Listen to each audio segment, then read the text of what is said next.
Well, look, if you don't mind, I might ask a few other questions, a little bit more sort of general questions as well. First of all, about the medication.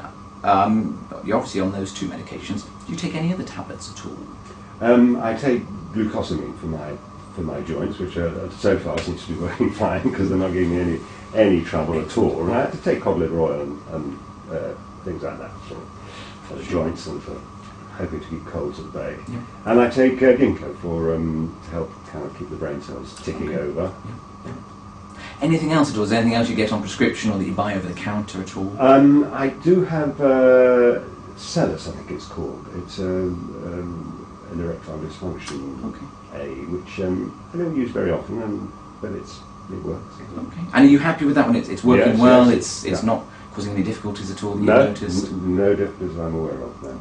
Very good. Can I ask if you're allergic to anything as well? I suppose I need to know that. Not as far as I know, yes. Excellent. What do you do for a living? Are you working? Or No, I'm retired now. I used to be a programs manager for a computer firm. Okay. And when did you retire? 7 years ago. Retired at 60, yes. Good. Keeping busy in retirement? Oh yes, we go to a lot of museums and galleries, and as I said, the theatre and the cinema. And I have a sort of part-time job which only happens in October and November. It's delivering electoral forms for people to fill in, which is kind of big money and keeps me kind of walking the streets, which I think is good, isn't it? Do your symptoms cause problems with that at all? I mean, well, indeed, trying to know where toilets these are. days are not as frequent as they used to be. So I have to sort of slightly be aware of that. Yes. People do tend to plan where the public toilets are and know where to go. Yes, absolutely, and know which pub is, Right. doesn't mind me going in to, just a glass of water and use the facilities. Can I ask you if you smoke or drink? I smoked when I was at university, but that's a long time ago. I do drink, yeah. Can I ask how much alcohol you drink? Well, we usually have a glass of wine with the meal, and if we decide not to, I usually have a gin and tonic. So I drink beer sometimes as well. Spirits occasionally at parties and things, Christmas and so on. Yeah. Do you find drinking alcohol affects your symptoms? Do you find it makes things worse? Well, I ease up on the beer now, I have to say. I tend to go for the wine and the gin and tonics, just simply to ease the amount going through. Yeah. I mean, certainly alcohol can affect things, and then water works, as you may know. If you remember drinking pints of beer when you're younger, you do tend to go a lot more and can get up at night as a result. Well, I'm sort of a bit aware of that now, and don't have too much to drink, but be it alcohol or not. That was my next question, actually, in terms of what else you drink. Sort of, do you drink tea and coffee at all? I drink a lot of coffee, I have to say. I do drink a lot of coffee, and I do have one after dinner most nights, and every night I drink. What time might that be? What time's your sort of last drink of the evening? The coffee will be about, say, 8 o'clock, say. Yes, if we're at home, yes. Yeah. That would be the last drink, I think, yes. Yes, because we don't drink after dinner, wine with the meal, but we don't drink after dinner. Okay. Now, just a little bit about your sort of past medical problems that you might have had. Any major medical problems I need to know about? Well, I've had a few operations, the appendix.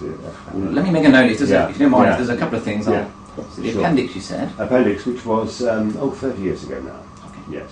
And I've had 2 hernia operations, inguinal hernia. And the first one was gallstones as well. Okay. And with that, I'm sorry, you carry on. Years and years ago, I had a sort of virus that they thought might be glandular fever. Maybe it wasn't, I don't know. That's what it's like, glandular fever. Okay. Yeah. And that was in the 70s. The hernia operations were 90 and 98, so the last one was just... Not long ago. Not long ago. And were they on different sides? The hernias on one on each side? Yes. Okay. Any other medical problems? Any sort of... I had hepatitis years ago, yes. Do we know what type that was? Did they ever explain what it was or where you got it from? No, they didn't actually. I now know there's all those A, B's and C's, and they may have told me, I may have forgotten, to be honest. Yes. You said that was a little while ago, though, yes. and you've not had any problems since. No, it's not been an ongoing thing. In my just after university, I went travelling in South America, and I might have picked it up there. Yeah. Okay, very good. Any heart problems at all, or lung problems? Well, I don't know if it ran through, but my dad had pancreatic cancer. And it killed him when he was 65. Yeah. So that sort of was slightly in my mind. Sure. It's 30 years ago now, but well, I'm older than he was. Okay. Anything else? Is your mother still alive? No, she's not, unfortunately, but she more or less, she more or less faded away in his old age, really. Sure. And brothers and sisters at all? No, I'm only child. Okay.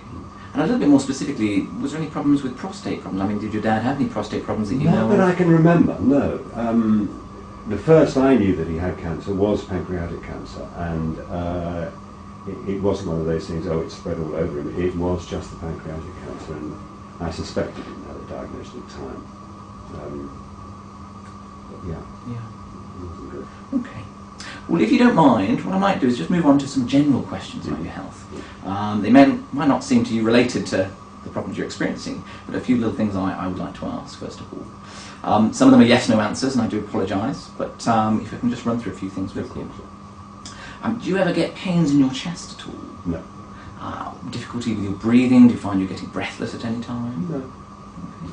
And during sleep, for example, do you wake up with any problems with your breathing or discomfort in your chest? No, I wake up, as I've told you, but not But not. breathing, no. Okay. Your ankles, do they ever swell up, have you noticed? No. Okay. Are you someone who suffers with indigestion? Occasionally, Okay. yes, and perhaps I should have told you I take the Areni occasionally, yes. And your bowels, have they been nice and regular, or have they Yeah. changed at all, have you noticed? No change. Very good. We've talked about your appetite and weight already, so I know how that's doing. Also, I suppose, the other questions I'd like to ask are things like your mood and how you're feeling generally in yourself. Well, I am a bit worried about this problem, and I think that is slightly affecting my attitude to life generally. I've got a couple of friends I've got a lot of friends who've got enlarged prostates, but a couple of friends who have developed into cancer. Okay. And that's in the back of my mind, Sure. certainly. And I've been told that I've been a bit grumpy prior to coming to this appointment, so I think I'm slightly, I am worried about that. Yeah, and that has affected my mood, certainly. Yeah. So are you quite concerned that prostate cancer is a possibility with you yourself? Yeah. Well, we'll talk a little bit about that later on, if that's okay. Cool. Was there anything else you thought it might be causing it, or causing the symptoms to get worse? No, That was the main. that's the main Okay. thing. Well, I think what we might do next, if that's all right with you, is actually we'll go next door. We'll just do an examination, and I'll explain to you next door what we're going to do and how we do it, and then we'll come back in. We'll have a little bit of a chat and talk about what to do next. Is that all right? That sounds fine, thank you. Okay.